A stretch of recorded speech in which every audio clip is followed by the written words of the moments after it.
यह कहानी मनोरंजन के लिए है। आज की कहानी है अचलगढ़ का जंगल। राजस्थान के अरावली पहाड़ों के बीच बसा अचलगढ़ किला दिन में जितना भव्य और ऐतिहासिक लगता था, रात में उतना ही डरावना और रहस्यमय हो जाता था। किले के पीछे फैला घना जंगल, जिसे लोग अचलगढ़ का जंगल कहते थे, सालों से अनगिनत कहानियां और रहस्यों को अपने अंदर समेटे हुए था। गांव के बुजुर्ग कहते थे, सूरज ढलने के बाद उस जंगल की तरफ मत जाना, वहां सिर्फ पेड़ पौधे नहीं, कुछ और भी है। माउंट आबू के पास बसे छोटे से गांव अचलगढ़ में चार दोस्त छुट्टियां बिताने आए थे। आरब, मीरा, कबीर और सान्या। आरब इतिहास का शौकीन था। उसे पुराने किले, खंडर और रहस्य बेहद पसंद थे। मीरा को एडवेंचर का शौक था। कबीर हर बात पर तर्क ढूंढता था और सान्या को ऐसी जगहों से अजीब सी घबराहट होती थी। शाम को वे गांव की चाय की दुकान पर बैठे थे। तभी एक बूढ़ा व्यक्ति, जिसे सब बाबा केशव कहते थे, धीरे से उनके पास आया। किले तक घूमना ठीक है, बाबा ने कांपती आवाज में कहा, पर पीछे के जंगल में मत जाना, वहां रात को रोशनी दिखती है और जो उस रोशनी के पीछे गया वह कभी लौटकर नहीं आया। कबीर हंस पड़ा, बाबा ये सन 2025 है, भूत प्रेत नहीं होते। बाबा की आंखें अचानक गंभीर हो गई। भूत हो या ना हो, पर अचलगढ़ का जंगल जिंदा है। वह अपने पास आने वालों को पहचानता है।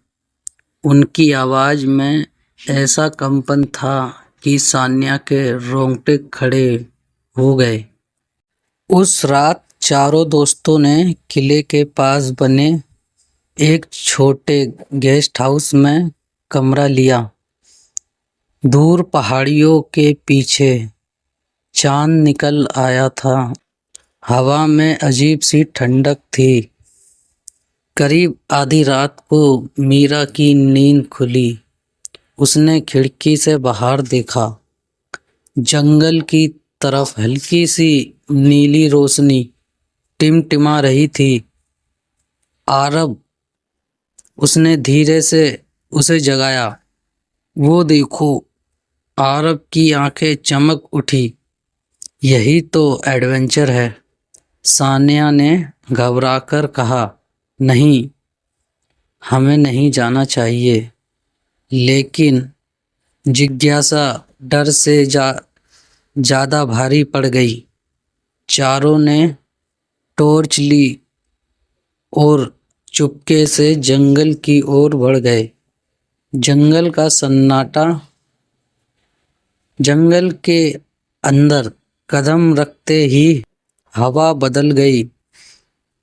बाहर जहां हल्की ठंड थी, अंदर अजीब सी ठंडी नमी थी।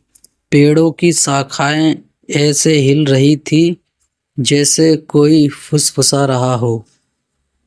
अचानक कबीर रुका। तुम लोगों ने सुना? दूर से जैसे किसी के रोने की आवाज आ रही थी। सान्या का दिल तेजी से धड़कने लगा। चलो वापस चलते हैं। लेकिन तभी वही नीली रोशनी और तेज हो गई। वह रोशनी के पीछे पीछे चलते रहे और अचानक सामने एक पुराना पत्थर का मंदिर दिखाई दिया जो शायद सदियों से वीरान पड़ा था। मंदिर के दरवाजे पर टूटी फूटी मूर्तियां थी।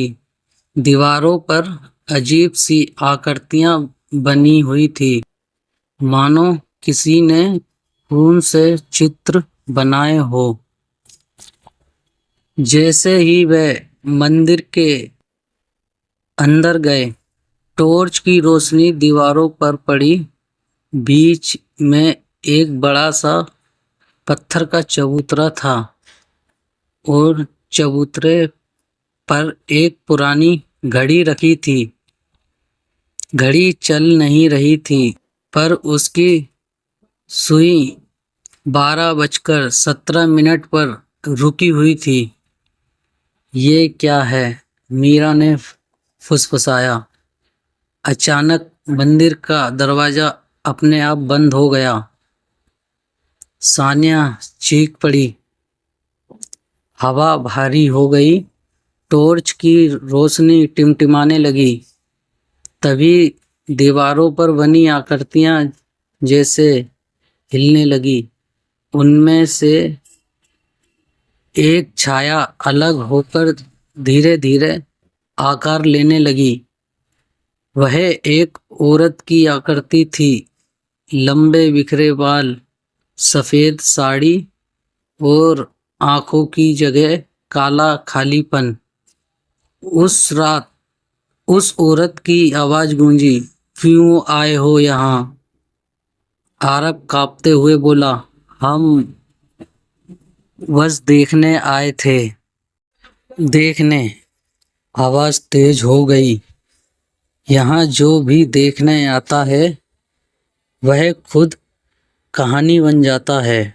अचानक मीरा को दीवार पर एक चित्र दिखा।